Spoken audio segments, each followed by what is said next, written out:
2006 की एक शाम को नासा के स्विफ्ट सैटेलाइट ने एक ऐसे कॉस्मिक इवेंट को रिकॉर्ड किया जो स्पेस साइंस की समझ को हिलाकर रख देने वाला था।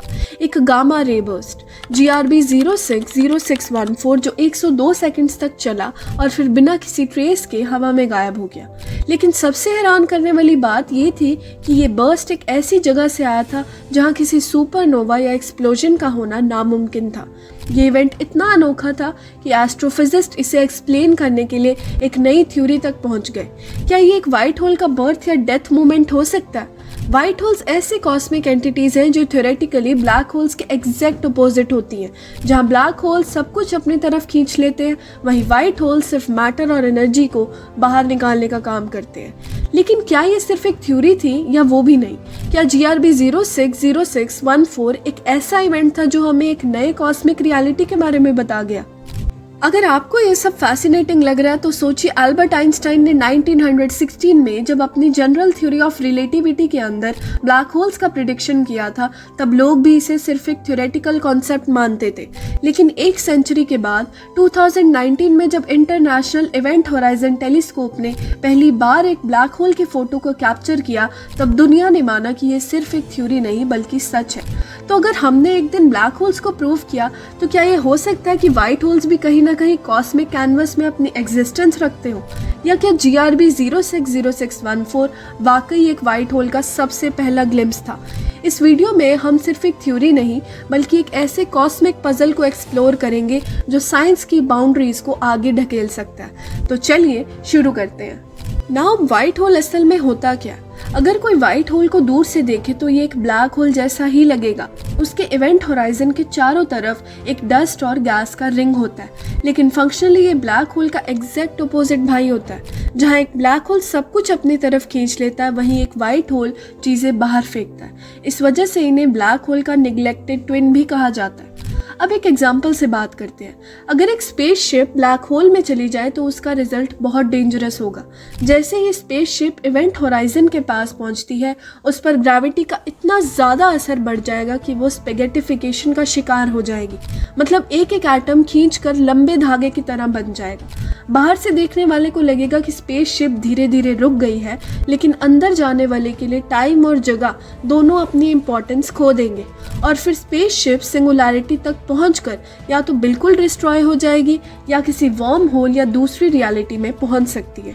दूसरी तरफ अगर स्पेसशिप किसी वाइट होल में जाने की कोशिश करे तो पहले ही एक तेज रेडिएशन ब्लास्ट उसे खत्म कर देगा, क्योंकि वाइट होल अंदर किसी भी चीज को जाने नहीं देता, सिर्फ बाहर फेंकता है। कुछ साइंटिस्ट का मानना है कि ब्लैक होल का एग्जिट पॉइंट वाइट होल को जा सकता है, यानी अगर किसी तरह स्पेसशिप बची तो वो एक अलग ही यूनिवर्स या टाइम डायमेंशन में पहुंच सकती है। लेकिन ये वार्म होल और वाइट होल का कनेक्शन क्या है? एक फेमस थ्योरी ये कहती है कि एक वार्म होल के अंदर एक तरफ ब्लैक होल होता है और दूसरी तरफ एक वाइट होल। मतलब अगर कोई ब्लैक होल के अंदर जाए तो वो किसी और जगह के एक वाइट होल से बाहर आ सकता है। यानी स्पेसशिप नॉर्मली तो वाइट होल के अंदर नहीं जा सकती, बट ब्लैक होल के अंदर जाकर एक वार्म होल के टनल के थ्रू वाइट होल से बाहर जरूर निकल सकती है, if it is possible. Because अभी इनके कुछ कंफर्म एविडेंसेस नहीं मिले हैं और ये कॉन्सेप्ट हाईली कंट्रोवर्शियल है, क्योंकि आइंस्टाइन की थ्योरी के मुताबिक ब्लैक होल के बीच का सिंगुलैरिटी पॉइंट किसी भी चीज़ को दूसरी तरफ जाने ही नहीं देगा।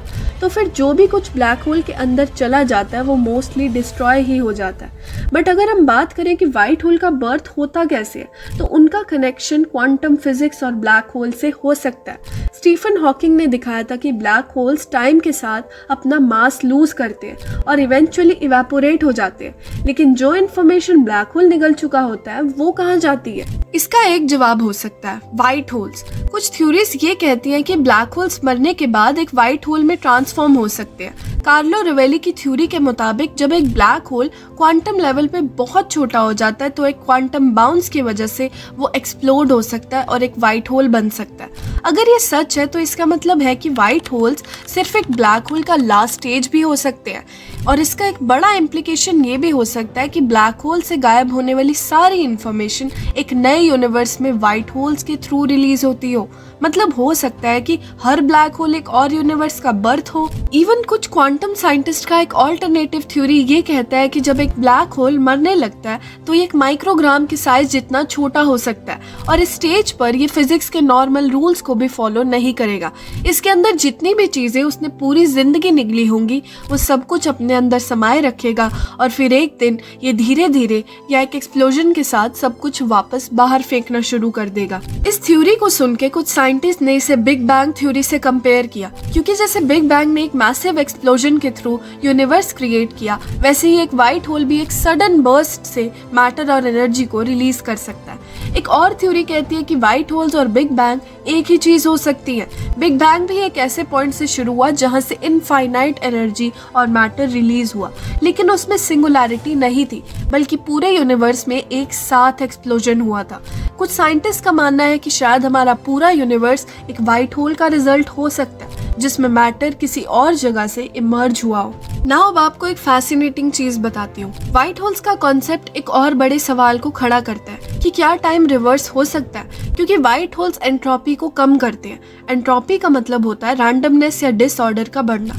जैसे बर्फ पिघलने पर पानी के मॉलिक्यूल्स फ्री हो जाते हैं और उनका रैंडम मूवमेंट बढ़ जाता है, तो एंट्रोपी भी बढ़ती है। थर्मोडायनेमिक्स के हिसाब से एंट्रोपी हमेशा बढ़ती रहती है। इसका मतलब है कि यूनिवर्स धीरे धीरे और ज्यादा आउट ऑफ कंट्रोल होता जा रहा है। For example, black holes entropy बढ़ाते हैं क्योंकि ये मैटर को रैंडमली तोड़कर एब्जॉर्ब कर लेते हैं और हीट और रेडिएशन में कन्वर्ट कर देते हैं। लेकिन व्हाइट होल्स इसके ऑपोजिट होते हैं। ये प्योर ऑर्डर में एनर्जी और मैटर को बाहर निकालते हैं बिना किसी रैंडमनेस के, जो कि एंट्रोपी को कम करता है।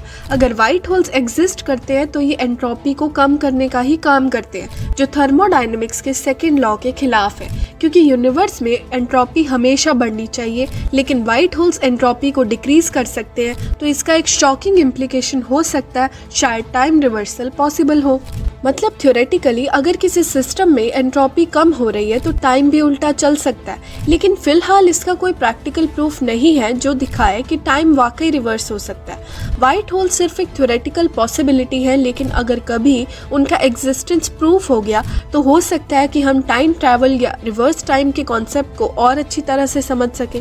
लेकिन एक बात जरूर सोचने वाली है, किसी टाइम पे ब्लैक होल्स भी सिर्फ एक थ्योरी थे, लोग उन पर बिलीव नहीं करते थे, लेकिन आज हमने उन्हें भी देख लिया। क्या पता आज जो व्हाइट होल्स एक इम्पॉसिबल पॉसिबिलिटी लग रहे हो, कल हमारे टेलीस्कोप उन्हें भी ढूंढ ले।